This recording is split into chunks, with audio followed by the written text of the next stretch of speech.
Well, the Gillard carbon tax is under attack from groups using the internet to rally opposition. Some of them have links to the Liberal Party, but others are not aligned with any political organisation.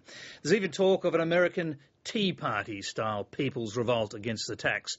The Macquarie radio network's 2GB has become the mouthpiece for the campaign and is actively promoting an anti-carbon tax rally in Canberra later this month. John Stewart and Alison McClymont produced this report. The fact that we were told at the last election that Julia Gillard as Prime Minister would not allow that to happen, and then she turns around and says, no, sorry, we will be having a carbon dioxide tax, and here's my mate Bob Brown. The campaign to stop Labor's carbon tax is running hot at Macquarie Radio's 2GB, with host Chris Smith urging listeners to join an anti-tax rally in Canberra this month. What's the chance of us actually storming Parliament House in a democratic way and overthrowing the government of both houses? No.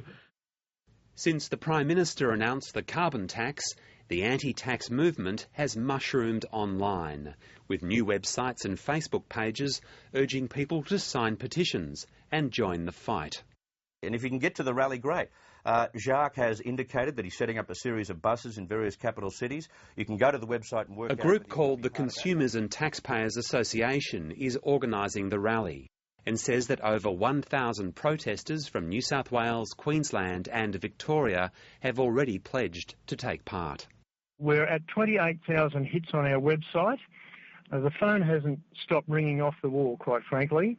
This issue has caused a lot of irate dissent among the Australian voting public, and we're here to support that cause and see that the government gets the message. I know it's a complete pain. Members of the Consumers and Taxpayers Association were first mobilised during protests against the Labor government's home insulation scheme. The president of the group says they are not aligned with any party and says they're a genuine people's revolution, like the Tea Party movement in the United States. We are in a sense, but not just about taxes. This is about more than that. This is the erosion of our democratic rights. Now, if that means in the future that we become a legitimate political party, so be it. The anti-carbon tax rally is also being promoted on websites with direct links to the Liberal Party, like Menzies House, a website which promotes conservative political activism. Menzies House has been organising an online petition against the tax and set up a website called stopgillardscarbontax.com. From what I can tell, it sort of shot up spontaneously from the conversation between various people who are angry about the lie about the carbon tax and angry about the policy of the carbon tax, and people just chatting to each other started suggesting that we start having protests. The Menzies House website claims to be independent of the Liberal Party, but Liberal Senator Cory Bernardi is a former director of a company called Dallin Corp, which registered the Menzies House domain name, and his wife is the current director of the company. The Menzies House editor says that Senator Bernardi is not using the website to drive the anti-carbon tax campaign. Well, Menzies House it's not formally linked to anything else except Menzies House.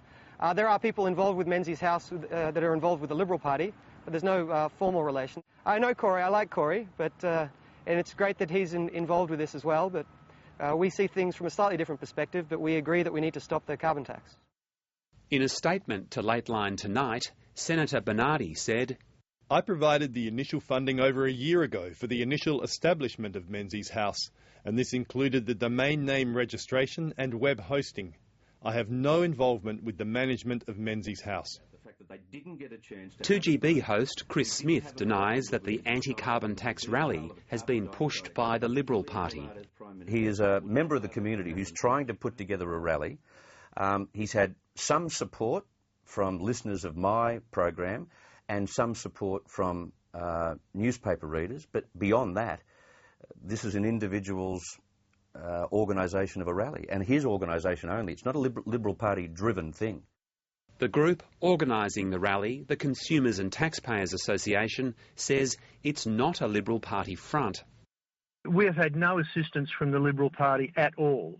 We've sent invitations to both sides of the House. to speak at this rally. Of course, Julia Gillard is not in the country at the moment, so I don't presume to know whether she will be there or not. I believe we may have Tony Abbott and Greg Hunt there. Most of the websites promoting the anti-carbon tax rally in Canberra also contain links to climate change skeptics. There are skeptics t-shirts and caps for sale. The online activist group Get Up is planning to stage counter-demonstrations.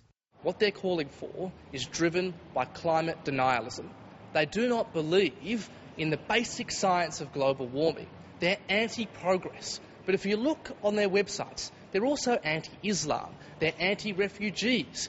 These are people who fundamentally don't support Australia moving forward. His entire band of thugs are all communists.